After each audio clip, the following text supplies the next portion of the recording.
一个加拿大女孩在慢骑时被一只鹅猛烈袭击。加拿大鹅为什么如此豪横凶悍？追猩猩、对老虎，就连人在路上好好的走着，也有可能无缘无故遭到袭击。加拿大鹅究竟有多凶悍？2014年，一个加拿大女孩在慢骑时被一只鹅猛烈袭击，导致女孩右眼眶被重度划伤，颧骨碎裂，还掉了颗牙齿。这名女孩在马路上骑行时，遇到一群鹅大摇大摆地过马路，女孩不肯退让，直接骑车从鹅群中穿梭而过。谁知一只鹅突然扇动翅膀，快速向她追来，将女孩扑倒在地，上去就是一顿猛啄。2020年，加拿大一女孩在上班的路上被一只突然窜出来的鹅袭击，女孩逃进车里，鹅依旧穷追不舍，钻进车里接着啄。在加拿大，如果要问人们最害怕的动物是什么，大鹅绝对榜上有名。更令人头疼的是，鹅在加拿大已经泛滥成灾了。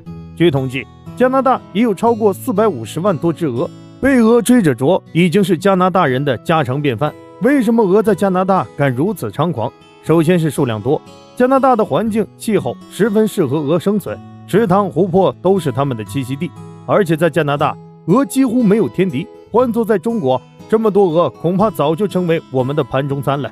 可加拿大人偏不，他们将鹅列为保护动物，每年只准猎杀一定的数量。加拿大政府还不允许公民私自猎杀鹅，一经发现将会判处3年以上有期徒刑，还将面临罚款，折合人民币500多万元。所以哪怕鹅的数量再多，加拿大人也不敢私自猎杀，要是被鹅咬了，只能自认倒霉。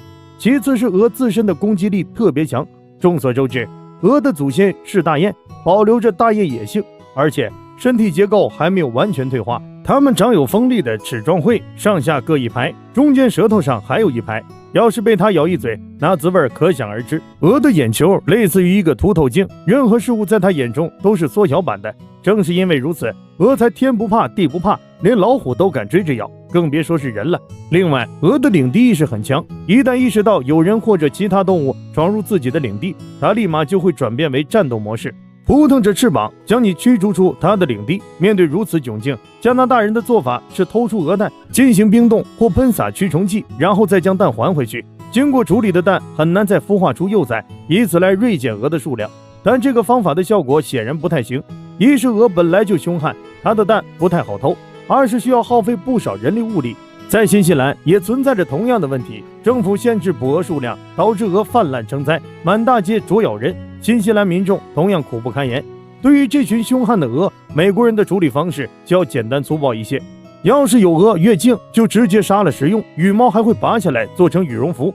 中国网友也纷纷表示，都已经泛滥成灾，此时不吃更待何时？毕竟在中国，鹅肉可是有上百种烹饪方式。